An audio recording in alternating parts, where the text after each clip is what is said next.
பிரியமானவர்களே, வாழ்வின் வெளிச்சம் வேத வசனத்தின் மூலமாக உங்களை சந்திப்பதில் மிகுந்த மகிழ்ச்சி. இந்த நாளுக்குரிய வேத வசனம் 31ஆம் சங்கீதம் 12வது வசனத்தின் பின்பகுதியிலே பார்க்கிறோம். உடைந்த பாத்திரம் போலானேன். பிரியமானவர்களே, இதிலே சங்கீதக்காரர் சொல்லுகிறார், உடைந்த பாத்திரம் போல என் வாழ்க்கை மாறிட்டு என்று சொல்லுகிறார். இன்றைக்கு அநேகருடைய வாழ்க்கை அப்படித்தான், உடைஞ்ச பாத்திரம். அதை ஒட்ட வைக்க முடியாத ஒரு நிலையை பார்க்கிறோம். பிரியமானவர்களே, ஒருவேளை உங்களுடைய வாழ்க்கை உடைந்த பாத்திரத்தை போல் இருக்கிறதா? ஆண்டவர் இயேசு வாழ்க்கையை உருவாக்குவார். நல்ல ஒரு பாத்திரமாய் வணைந்து கொள்வார். ஒன்றுக்கும் பயன்படாத பாத்திரமாக இருக்கலாம், உடைந்து நொறுங்கி போன நிலையில் இருக்கலாம், ஒட்ட வைக்க முடியாத நிலையில் இருக்கலாம். ஆண்டவர் இயேசு உங்களை ஒரு புதிய பாத்திரமாக இணைந்து கொள்ளுவார். உங்களை உருவாக்கி பயன்படுத்துவார். உடைந்த பாத்திரம் போலானேன் என்று சொல்கிறார். உடைந்த பாத்திரத்தை தான் தேவன் பயன்படுத்தினார். தேவன்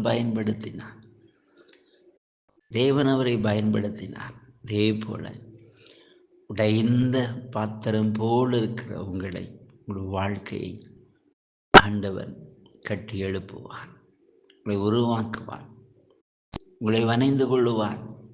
உங்களை பயனுள்ள ஒரு பாத்திரமாய் மாற்றுவார். உங்கள் வாழ்க்கை பயனுள்ள ஒரு வாழ்க்கையை மாற்றி கொடுப்பார். இன்றைக்கு ஒரு அற்புதத்தை செய்வார்.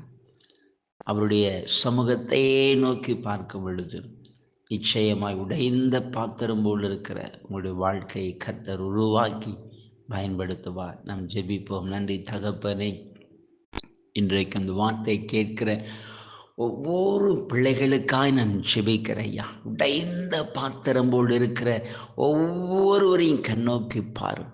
சிலருடைய இருதயம் நொறுங்கி போயிருக்கலாம், சில வாழ்க்கை உடைந்து சிதறி போயிருக்கலாம் ஐயா.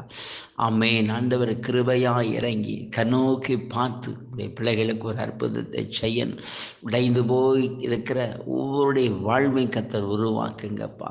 நீ அமை சொல்கிற என்னை கட்டி எழுப்ப ஜெபிக்கிறேன் ஐயா. ஒவ்வொருடைய வாழ்விலும் தெய்வ வல்லமை இறங்கட்டும். கர்த்தருடைய பிள்ளைகளை உருவாக்கி இங்கே பயன்படுத்தணும்.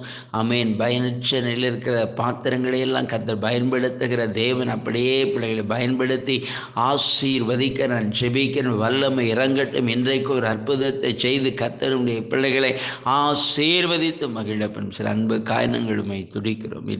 நல்ல பிதாவே. ஆமென், ஆமென்.